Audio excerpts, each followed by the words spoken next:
Se vive de prepo y se duerme apurado, y la barba hasta Cristo se la han afeitado.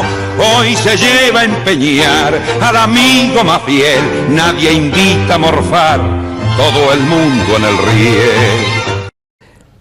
Buenas tardes. La economía por Moreno. Me acompaña mi amigo y compañero de fórmula acá, Pablo Chaliú.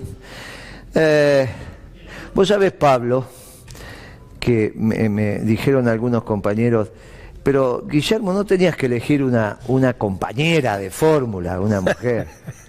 No y me yo va a le decir decía, que me ponga vestido. no, yo le decía, no, miren, ahí hay un error de interpretación. En realidad, en los cuerpos colegiados tiene que ir uno y uno.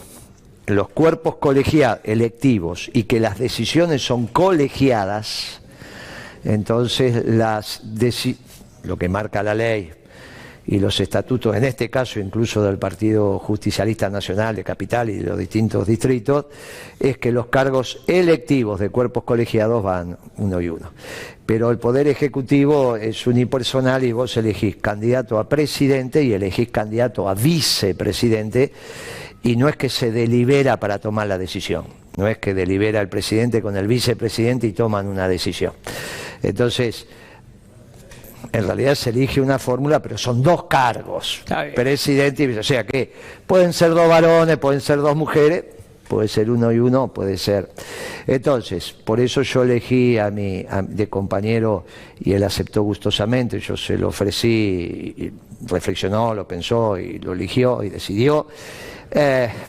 Porque aparte es un economista, un gran economista, que entiende con precisión lo que está pasando ahora en nuestro país, y aparte de tener mucha experiencia en la gestión, fue 2 veces secretario de Comercio, y yo digo el mejor secretario de Comercio porque le tocó ser cuando no había precios en la economía. Es un empresario, básicamente sos un empresario. Contame un poco de tu trayectoria empresarial, porque bueno, te conocemos, pero otros no te conocen. Contame un poco, a ver cómo te desandaste tu camino empresarial. Antes que nada, para mí es un gran honor poder compartir una fórmula con vos, porque nos conocemos hace mucho, somos amigos, compartimos muchas ideas, yo te tengo un gran aprecio por tus cualidades. Te cuento una anécdota. El otro día yo comuniqué, bueno, mire, yo voy a hacer esto en mis círculos de amistades, que son más bien empresarios, algunos financistas. Muchos me felicitaron, estamos a tu disposición. No sé si, digamos, con total honestidad o no, yo creo que sí. Uno me dice, che, pero ¿por qué te mentiste con Moreno, tan controvertido, ¿no? Y polémico? Bueno, ¿vos sabés por qué Moreno es controvertido y polémico? Se me quedó. No, ¿por qué? Porque no es un tibio, le digo. Y el movimiento peronista lamentablemente sufre de tibieza. Y Moreno no es un tibio, dice lo que piensa y lo dice con fortaleza, y está muy bien que sea así. Y ataca uno de los problemas que, a mi modesto punto de vista, está padeciendo el partido político peronista, que es tibieza en sus dirigentes. Vos lo ves y decís, che, pero ¿cómo? Están pasando barbaridades, están circulando por la calle elefantitos de color blanco con pintitas rosas, y vos ves que no pasa nada, nadie dice nada. ¿Será que el peronismo se ha tragado el cuento de la gobernabilidad? Pero bueno, en fin, voy a tu pregunta. No tengo esa sensación. Creo que lo mismo que ha pasado en el movimiento obrero organizado está pasando en el Partido Justicialista. Hay distintas alas, hay distintos enfoques, y lo importante es que tarde o temprano terminemos todos juntos. El compromiso en el Partido Justicialista es que todos vamos a juntar el agua que nos toque juntar de acuerdo a la representatividad que tengamos y la volcamos en la bañadera, que es el Movimiento Nacional Justicialista. Y entonces hay como un compromiso dentro de la causa de que florezcan las distintas fórmulas, y está muy bien. Por ejemplo, nosotros mañana vamos a hacer un acto en Córdoba. Bueno, en el territorio del gobernador Schiaretti, el territorio de la Sota, y lo que estamos pidiendo es que aparezca también un candidato de esa provincia tan importante como es Córdoba, que yo creo que tiene que ser de la Sota, como también está apareciendo La Baña, porque lo están impulsando, como está apareciendo el compañero Rossi, como está apareciendo Solá, y van a aparecer, Rodríguez Sá, y todos esos vamos conformando un espacio común, que es el espacio del Movimiento Nacional Justicialista, aportando lo que tenga que aportar. Cada uno va seleccionando el segmento donde va haciendo, donde quiere que impacte su discurso. Y el nuestro tiene un perfil muy claro. Obviamente hay un espacio de la sociedad que se ve representado con nosotros, y hay un espacio como ese empresario que vos estás señalando, que puede ser que diga, no, mirá, pero claro, en realidad lo que a mí me pasó después de los últimos reportajes y que se hizo público que vamos a salir a discutir la candidatura presidencial en el marco del Partido Justicialista, es que muchos empresarios que uno conoce por su propia actividad empresarial o por la gestión, te empezaron a llamar. Te empezaron a llamar. Incluso empezás a tener reportajes de distintos lugares del país. El más extraño, por lo que te voy a contar ahora, me surgió desde Río Grande, en Tierra del Fuego. Entonces, el periodista, porque tienen que ubicarse a veces en esa posición de neutralidad aparente, hace el mismo comentario que haces vos, o que te hizo ese empresario. Entonces dice, no, pero Moreno, mire, usted acá hay gente que lo quiere a morir, pero también hay gente que no está de acuerdo. Entonces yo lo dejé al periodista, le digo, en Río Grande hay gente que no está de acuerdo conmigo, en Tierra del Fuego. Y entonces me dijo, sí, acá hay gente que no está de acuerdo. Pero escuchadme una cosa, yo tengo un mayoreo de ferretería. Si algo no hago es vender aire acondicionado, máquinas fotográficas, celulares, televisores, eso no vendo. ¿Me podés decir quién en Río Grande, que es una ciudad industrial, puede estar en contra que defendamos el mercado interno y la producción nacional? Entonces el periodista se queda. Bueno, dice, yo no sé decirle quién, pero bueno, usted sabe que a veces la opinión... No, en Río, que vos me digas que en Pergamino un sojero no está de acuerdo con nosotros, bueno, podemos discutir con ese sojero. Ahora, el textil de Pergamino, no tengas ninguna duda que sí. Bueno, porque no se hace tortillas sin romper huevos. Ahora, en Río Grande tendría que ser prácticamente por unanimidad. Bueno, siguió avanzando la conversación y me dijo, sí, la verdad, el periodista me dice, la verdad que utilizamos una manera de expresarnos que a veces, no, y si lo llamé, me dice, es porque ciertamente necesitamos hablar con los que nos van a defender el mercado interno y nuestra producción industrial y los que entienden los modelos de desarrollo dentro del modo de producción capitalista, pero con un esquema inclusivo y con todos los sectores productivos adentro, algunos más beneficiados que otros, obviamente, pero con todos. Y uno siente que algunos discursos no incluyen a Tierra del Fuego y especialmente a Río Grande. Y entonces le digo, ¿y por qué empezaste de la otra manera? Bueno, porque... Bueno, terminó el reportaje que agradecía, el reportaje naturalmente, y agradecía también de alguna manera a la que habíamos estado actuando. Y esto es la sensación que uno tiene cuando conversa con los sectores empresarios, ¿no? Cuando conversa con los trabajadores, todo eso está muy claro. Cuando conversa con los sectores empresarios. Y yo te preguntaba cuál había sido tu experiencia empresarial, porque bueno, yo conozco algunas de tus actividades, pero me parecía interesante que vos refresques tu vasta trayectoria, cómo has transitado en el mundo empresarial y cuál es tu visión de los negocios. Mira, empecé en el ámbito empresario a los 24, 25 años, siendo director de una empresa importante en su momento de importación de artículos fotográficos, pero que tenía una pequeña parte productiva, que era la reproducción, y hacía cuestiones menores, pero al final tenía una parte productiva.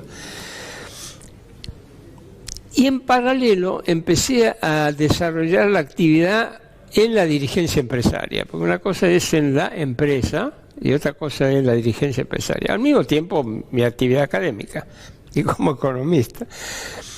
Ya en ese momento yo empecé a actuar en la Unión Industrial Argentina.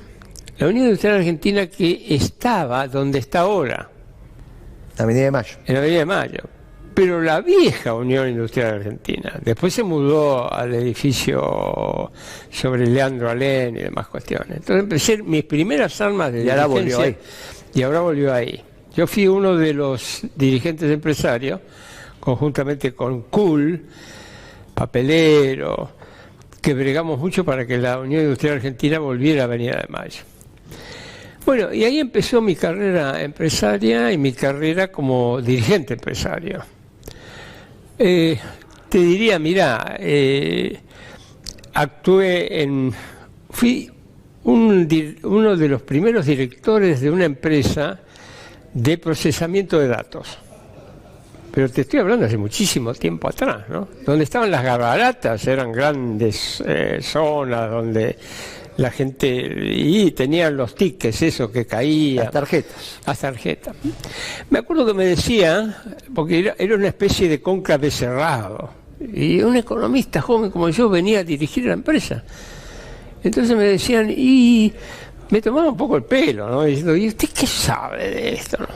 Yo, mire, para dirigir una empresa no hace falta que uno sea especialista en el ramo.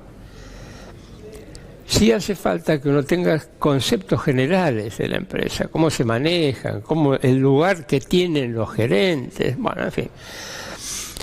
Después incursioné por los estudios de televisión.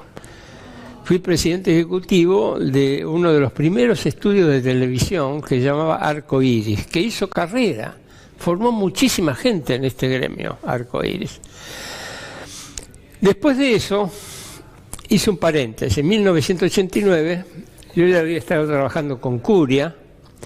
Curia estaba por el lado de la CGT, yo ya estaba por el lado de la UIA. Ya en aquel momento yo era presidente de la Comisión de Economía en la Unión Industrial Argentina. Y ahí empezaron los primeros contactos. Estaba Marcelo Diaman en el medio. Estaba Marcelo Diaman, estaba Curia en la CGT y estaba yo en la Unión Industrial Argentina. Ahí empezamos a concertar, a acertar posiciones, ¿no? En 1989, Curia me llama y dice, bueno, ¿por qué no sos mi segundo? Él iba a ser secretario de Coordinación Económica. En ese momento, y te lo digo que tiene que ver, en ese momento yo renuncié a todas mis actividades privadas. Si hice bien, hice mal, no tengo idea. Pero yo dije, no, listo, entré a la función pública, renuncio a todo. Cuando salgo de la función pública, me vienen a hablar de la industria farmacéutica, de Silfa, que son laboratorios nacionales. Y me ofrecen una challenge, ¿no? Un desafío impresionante. Dirigir la Cámara en momentos que, para los Estados Unidos, el primer punto en la agenda era la patente farmacéutica. ¿Te acordás? Venía Carla Gil acá. Bueno, pues, creo que en algún momento colaboraste conmigo, sí, claro, desde aquel puesto. Claro. Industria farmacéutica. Perdón, previo, no sé si te aburro. No, por favor. Previo, había estado con un gran amigo mío, un empresario extraordinario, Rafael Bonet, creador de empresas. Él tenía una empresa que se llamaba RB, que era de aleaciones de aluminio y de zinc. Me hizo entrar al directorio y después me lanza un desafío. Y me dice, mira, quiero crear una empresa en San Luis. Y quiero que te hagas cargo vos de la empresa con mi hijo. Bueno, sí, cómo no, vamos a hacerlo. Entonces dirigí una empresa de aleaciones de aluminio y de zinc en San Luis. Le hice una apuesta a Rafael Bonet, padre. Le digo, mira, te digo una cosa. Yo te voy a mejorar la productividad. Me dice, es imposible, porque yo acá más productividad que la que yo le saco a las máquinas acá, a los hornos, ¿no? Y bueno, pero yo te lo mejoro, ¿no? Y se la pude mejorar. Y teníamos problemas de mano de obra en San Luis en aquel momento. Estoy hablando 40 años atrás. No era una provincia industrial, después se hizo una provincia industrial. Después se hizo, pero en aquel momento teníamos muchísimo problema en tomar personal, pero tomamos mucho personal. Y esa, bueno, después ya te dije, industria farmacéutica. Ya en aquel momento yo era protesorero y después llegué a ser prosecretario en la Unión Industrial Argentina. Pasé por siendo presidente del departamento Mercosur, en fin, una carrera de ese tipo.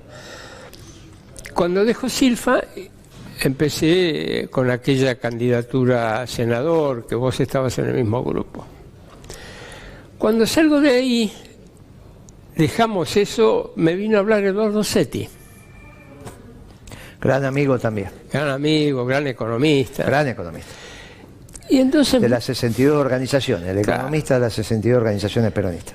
Me propone Setti, mira, dice Pablo, estoy cansado que mi suegra dice que no quiere no quiere comer azúcar y tampoco quiere comer los edulcorantes artificiales. Y me hincha. Yo me puse a averiguar y parece que hay un edulcorante natural, ¿no?, que no es químico, que era la stevia. Claro. Entonces dice, bueno, ¿qué te parece? Y digo, mira, me parece un tema interesante. Con Eduardo Setti creamos una empresa que se llamó Ecología y Naturaleza, que fue la primera empresa en la Argentina que pudo, digamos, integrar la parte agrícola con la cooperativa tabacalera de Mendoza.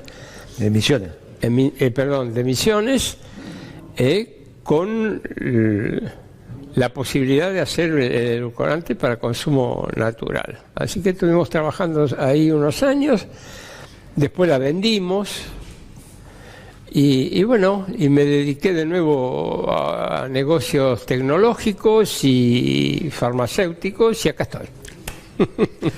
Perdón, lo último. Fundé y fui el primer presidente de la Unión Industrial de Mar del Plata. Fui secretario y vicepresidente de la Unión Industrial de la provincia de Buenos Aires, entre algunas cosas. Entonces tenemos una importante trayectoria empresarial y a su vez una importante trayectoria como dirigente gremial, claro, empresario. Claro. Y una persona de mi máximo conocimiento y respeto intelectual. Y la misma visión de cuáles son las soluciones en términos económicos de lo que nos está aconteciendo en estos momentos. ¿Cómo terminás de procesar las dos visiones que ha tenido el gobierno sobre la supercrisis? Le decimos supercrisis porque es la sumatoria del 89 y del 2001. Algunos dicen, no, pero en realidad los bancos, no sé, lo escuché a Redrado ahí hacer algunos comentarios. No, Redrado, estás equivocado. Es una supercrisis porque los desequilibrios del 89 y del 2001 están presentes, al margen de lo que en este momento esté pasando con los balances de los bancos. En todo caso, los balances de los bancos los comparamos, los del 19 de diciembre del 2001, cuando llegue el momento, pero en realidad no hacemos historia, hacemos política económica. Y yo te aseguro, Redrado, que los balances de los bancos, lamentablemente, por el discurrir que están teniendo en esta supercrisis, lamentablemente también todos sabemos que van a terminar muy complicados. Pero no hay ninguna duda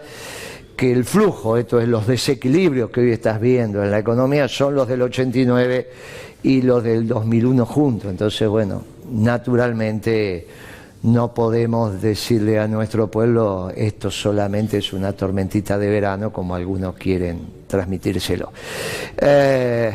Ellos han, en los últimos 15 días, 3 semanas, han generado, desde la opinión pública y no más que eso, o intentando generar desde los medios de comunicación, lo que tenía que ver con el acuerdo con el fondo y esta recategorización que hicieron, que lo hizo Morgan, digamos, finalmente es una empresa privada, sobre el mercado argentino que estaba caracterizado como frontera, y ahora el año que viene te dicen que te van a poner en emergente, pero bueno, de alguna manera ese día del anuncio algunas cosas pasaron en el mercado, que fue ese día porque ya estamos viendo lo que está aconteciendo ahora, porque los fundamentales de la economía están muy mal. Pero ¿cómo estás viendo el discurrir de esta supercrisis? Mirá, complicada, ¿sabes? Primero porque nada de los fundamentales, como vos lo dijiste, está cambiando. Seguimos teniendo la misma naturaleza del déficit fiscal, seguimos teniendo el mismo desequilibrio en las cuentas externas, aumentadas. El primer trimestre, 9.600 millones de dólares, una enormidad. No han cambiado las bases, aunque parece que hubiera ahí algún movimiento, porque lo han nombrado a SICA. Entonces SICA está diciendo, miren que las pymes tienen alguna importancia, los precios hay que mirarlos un poquitito más, pero los fundamentos siguen estando ahí. El otro punto que a mí me preocupa muchísimo es no ver el menor atisbo de realidad en los funcionarios, empezando por el presidente y siguiendo por los que están por abajo. Parece como si estuviéramos en el paraíso, y de repente en el camino extraordinario, lleno de rosas, jazmines, lindos olores, alguien tropezó con una piedra. Y dice, ¿y esta piedra qué es? Ahora vos fíjate, ¿vos qué le pedís al gobierno? A cualquier gobierno, que se haga cargo de los problemas. Ahora, para que alguien se haga cargo de los problemas lo tiene que reconocer, y cuando tenés un gobierno que no reconoce, estamos en el horno. O sea, nosotros estamos en el horno porque objetivamente la situación está muy mal, sino porque el gobierno no toma conciencia aparentemente. Déjame que te diga lo siguiente. ¿Qué dijo Duhovne, que es de alguna manera el máximo exponente del aparataje económico del gobierno? ¿Qué dijo? ¿Cuáles son los elementos que llegaron a esta crisis? Dijo lo siguiente. Uno, la situación externa, con el aumento de las tasas de interés, y creo que mencionó también el tema proteccionista de Trump y demás cuestiones. El segundo, la sequía. Dice, bueno, son cosas externas que nosotros no tuvimos nada que ver. Falso. Cuando se habla del aumento de la tasa de interés y de lo que hizo Trump, esto era de público conocimiento. Ahora, cuando vos ves en el futuro, más o menos inmediato, que vas a tener una situación financiera tan difícil, tan complicada, vas a abrir la economía tanto tal es a las así, necesidades financieras. Tal es así de lo que vos decís, que para febrero de este año, nosotros escribimos un artículo desde mi consultora que le decimos, mire, Trump acaba de anunciar un megaplan de obras públicas, donde él dice que van a invertir 2.2 billones de dólares y que el Tesoro norteamericano va a aportar de esos 2.2, 200.000 millones de dólares. Por lo tanto, 2 billones tienen que salir a buscar al mercado. Aspiradora. Bueno, si el principal tomador de fondos fue nuestro país y estuvo lejísimos de eso, yo te diría ni el 5% de esa cifra, imagínate lo que es Estados Unidos cuando pone en marcha su megaplan de obra pública. No hay fondos en el mundo posible para eso, con lo cual absorbe absolutamente todo. Que se fortalecía el dólar y que iban a subir las tasas de interés, a pesar de que eso iba a seguir bajando la tasa de desocupación en Estados Unidos e iba a mantener e incluso acelerar la tasa de crecimiento de la economía norteamericana, lo escribimos en febrero de este año. O sea que no es que no se le dijo al gobierno lo que iba a pasar en el mundo. Lo que pasa es que tienen una visión equivocada de lo que está pasando en el mundo, absolutamente equivocada. Yo diría que es lo que está aconteciendo son de causalidades naturales en la economía cuando vos tenés un gobierno proteccionista en Estados Unidos y que está priorizando su mercado. Claro. Es obvio que va a pasar esto, lo que está pasando. Si vos tenés una tendencia proteccionista en el mundo, porque además fue anunciada, vos lo dijiste. Así hizo la campaña, aparte. Sí. Además sabíamos, la Banca de Reserva Federal, que es la que determina la política monetaria de Estados Unidos en una forma mucho más participativa y transparente que nuestro Banco Central, desde ya te voy diciendo, porque no es 4 tipos que se encierran en una pieza y dicen vamos a subir, bajar, no. Ahí hay hasta participación regional. Entonces, era público y notorio que iban a hacer esto. Entonces, si es público y notorio, el gobierno tiene que tener un grado de irresponsabilidad muy grande para hacer una economía tan dependiente de los flujos financieros externos, para hacer una economía tan abierta. Entonces, ¿de quién es la responsabilidad de que la Argentina se resintió por esa situación? Del gobierno. Vamos a otro ejemplo. Dije la sequía. Está bien. Ahora, yo digo, y creo que se puede razonar de la siguiente manera: ¿acaso no se sabe que el sector agropecuario depende del clima? Entonces, ¿cómo hacer una economía tan dependiente de los resultados del sector agropecuario? ¿Quién es el responsable de haber hecho una economía tan dependiente del sector agropecuario? ¿El clima o el gobierno? Es el gobierno.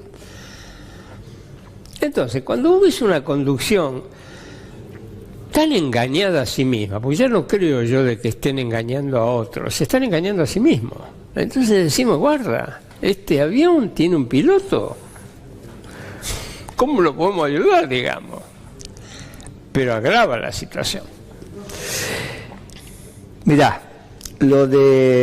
para desentrañar un poco lo que aconteció con esta finalmente cierta calificadora de riesgo, que si bien no es empresaria, genera un producto, el MSCI, sí,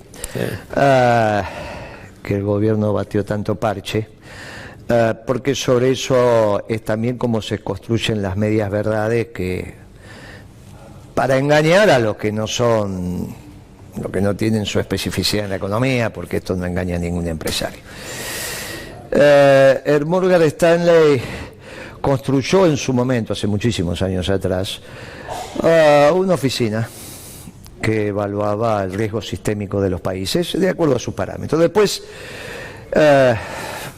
son las negociaciones y fusiones empresariales, la crisis del 2008, termina armando una empresa separada, que es esta MSCI, que ofrece un producto al mercado internacional y especialmente a los fondos de inversión, que le dice, mire, nosotros estudiamos 80 países y construimos un índice para cada uno de esos países de lo que pasa en su mercado de capitales. Uno de esos países es la Argentina. Y para estudiar el mercado de capitales argentino y todo lo que pasa en la bolsa, seleccionamos 10 empresas que tienen que tener la característica de que sean de oferta pública en el mercado local y también en el mercado internacional, o solo en el mercado internacional, o sea, empresas residentes que coticen en la bolsa local y afuera o afuera. Hay algunas empresas, creo que Globan es una, que cotiza en Nueva York y no cotiza acá, por ejemplo, pero bueno, no importa.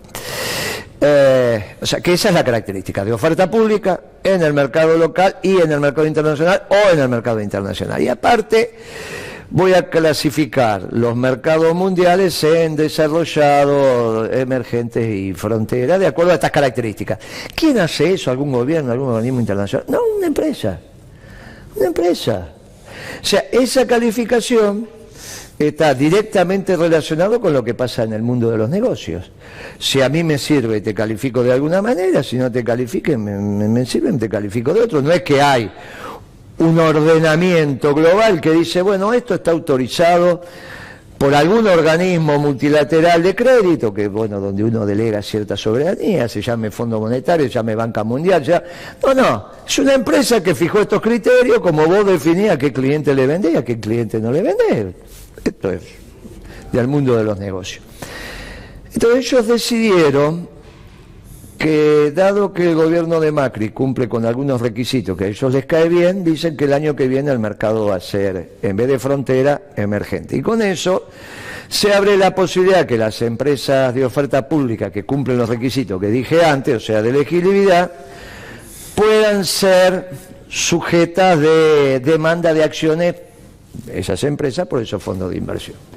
Si eso pasó, o no sabemos si pasó, también puede ser un accionista que le da orden, que tiene plata depositada en un fondo de inversión y le dice, comprá de esta empresa que yo controlo para que... Eso es el mundo de los negocios y no está ni mal ni bien, es lo que pasa, eso no nadie se tiene por qué quejar de esto, simplemente que estamos desentrañando el funcionamiento para que entendamos, porque si no hasta empresario me dijo, bueno, pero mirá el mundo cómo nos ve. No, el mundo no, esa empresa te ve así, no es el Consejo de Seguridad de las Naciones Unidas, esa empresa te ve así. Otra empresa te ve de otra manera y de acuerdo a los negocios que tenga la región.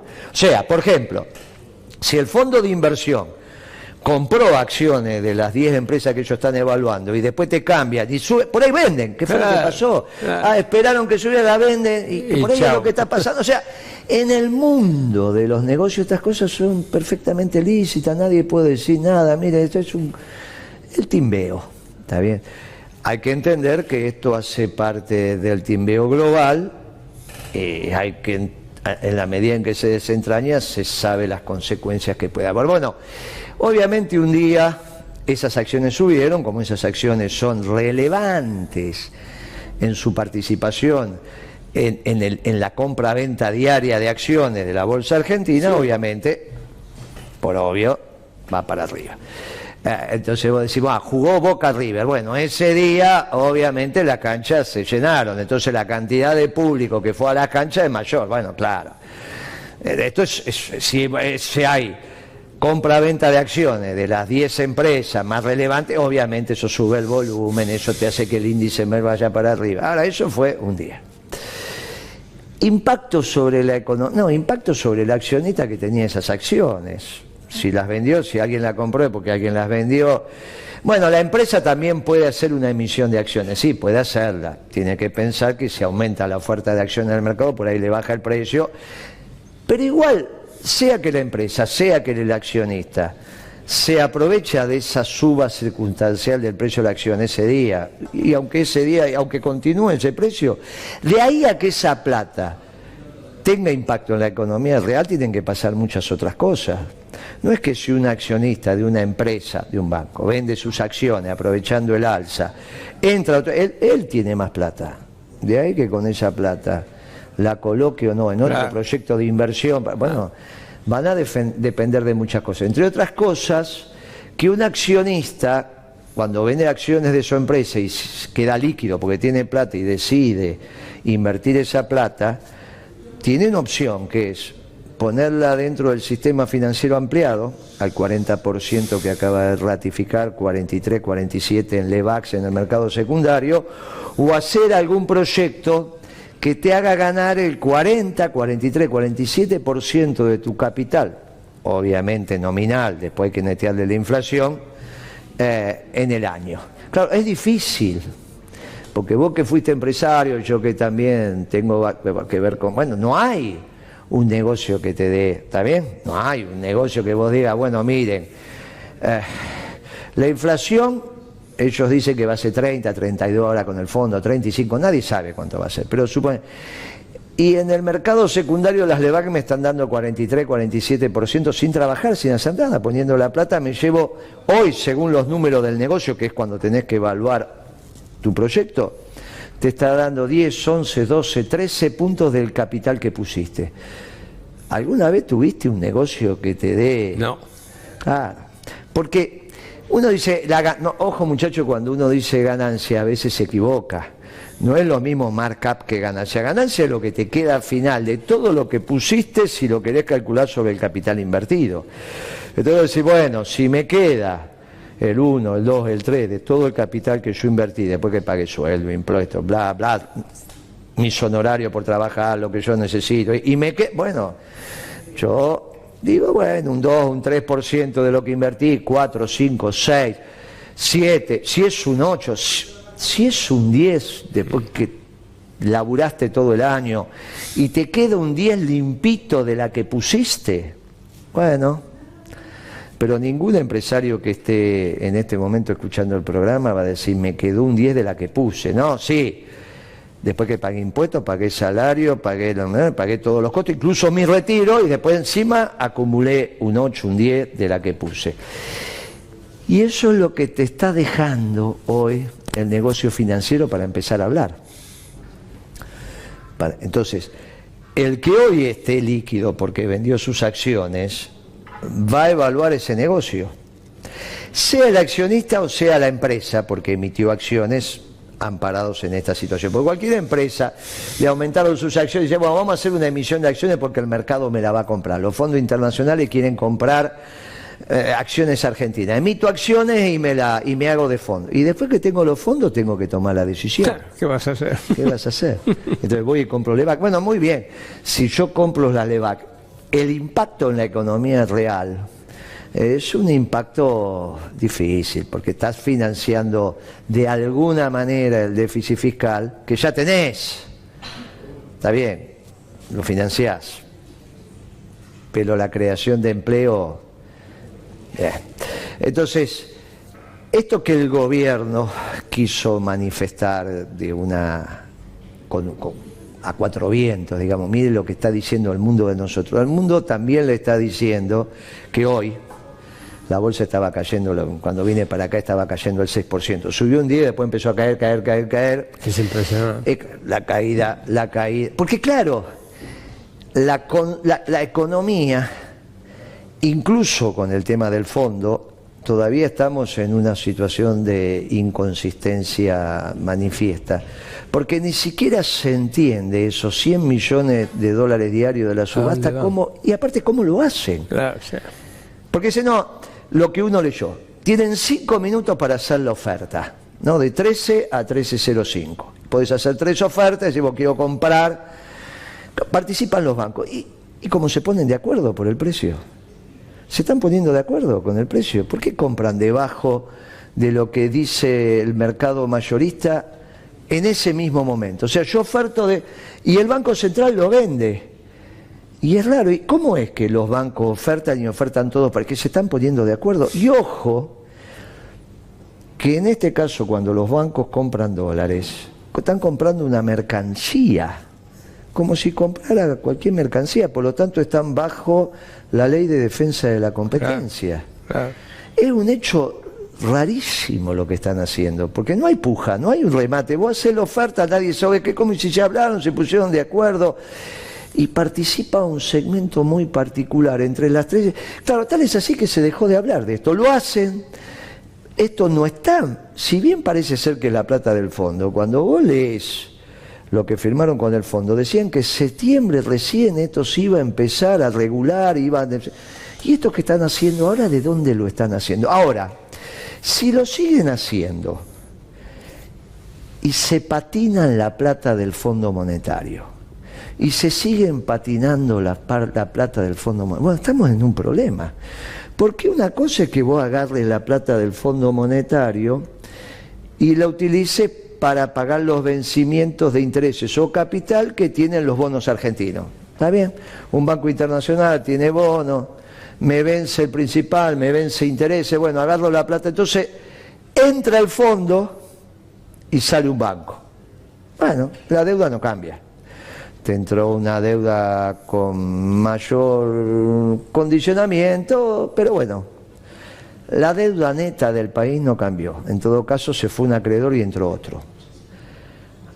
Ahora, si esto se la patinan y después me vence el capital y no tengo la plata para hacer el vencimiento, pues entonces dicen, no, el fondo me garantizó la plata para pagar los vencimientos de capital, de acá y del 19, ¿no dicen eso? Sí.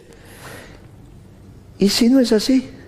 es que no va a ser así. Muy bien, si no es así, ¿cuál es la conclusión? Tenemos un problema. Yo creo que están activando una bomba muy difícil en su intento de seguir caminando sin hacer la reforma que se tiene que hacer, sin cambiar de rumbo.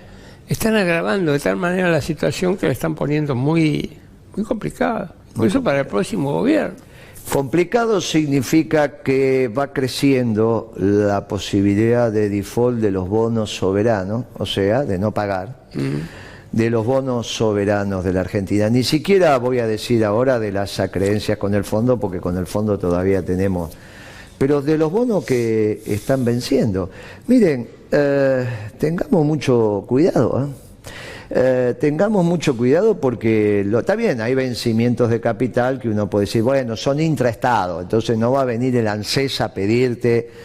Esperen, muchachos, en realidad ese es el fondo que garantiza la jubilación de mis jubilados, lo que desvisto por un lado, visto por el otro. Cuidado con todo ese tipo de cosas. Los vencimientos de capital que hay de la deuda pública en el segundo semestre del 18 y el 19 no es que alcanza con esta plata, alcanza si vos a su vez haces otras maniobras, otras cosas, renovaciones. Pero muchachos, y yo se lo pido encarecidamente al gobierno, si no saben cómo seguir, lo que tienen que hacer es llamar a la oposición, fundamentalmente al Movimiento Nacional Justicialista, y decir, mire, ayúdennos, no sabemos cómo seguir, la verdad que nos estamos metiendo en un lío.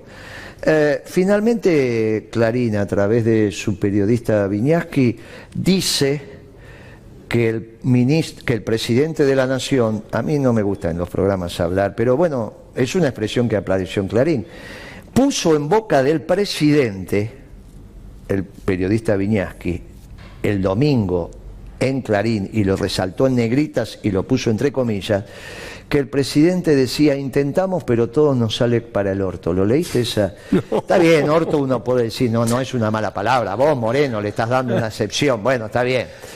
Pero no lo dice, se ve claro, no lo decimos nosotros, no lo dice la economía por Moreno, lo está diciendo Viñaski. Y evidentemente habló ahí, porque lo puso en negrita, lo puso resaltado. Uno está claro que cuando un periodista escribe esto es porque está haciendo hablar al personaje que, bueno, él hablaba del presidente. Y dice, sí, miren, si ellos tienen esa sensación, es difícil, porque la verdad que nosotros sabemos que le está yendo todo mal y se lo venimos diciendo desde hace varios años. Si ahora tomaron conciencia y piensan que lo que están haciendo es generar marcos de solución, nosotros le estamos diciendo que no. Y lo que tenemos la obligación de pedirles es que no compliquen más la situación. Porque cuidado que cuando uno llega al límite, también va llegando al límite las maniobras que puede hacer la oposición en el caso que le toque hacerse cargo. No es que son infinitas las soluciones y vos ocupás este 50% de solución y después No, muchachos, no son infinitas las soluciones. Se van complicando las soluciones a medida que se va complicando el problema. Si el gobierno tiene la sensación que no le encuentra la pata a la sota, y evidentemente lo que está haciendo, en vez de emprolijar, dificulta aún más. Por ejemplo, salida de la dictadura Onganía Leviston Lanuse. Lanuse llama a elecciones. Pusieron un ministro, ¿te acuerdas de Hueve? Claro. Yo era muy joven. Bueno, no complicó más las cosas. No. Dijo, mira, el gobierno... Hizo una transición. Mire, vamos a hacer esto. Convocamos, seguramente te llamó a vos, llamó a Seti, dijo, mire, ahí llamó al de los reyes, dijo, a ver, mire, ya vamos a elecciones. Mientras vamos a elecciones, que son tantos meses, esto es lo que vamos a ir haciendo, vamos ordenando, vamos emprolijando. No haga esto que complica, no haga esto que complica. Y entonces fuimos llevando, obviamente que nos dejaron un país complicado, pero dentro fuimos a las elecciones, la fuimos llevando.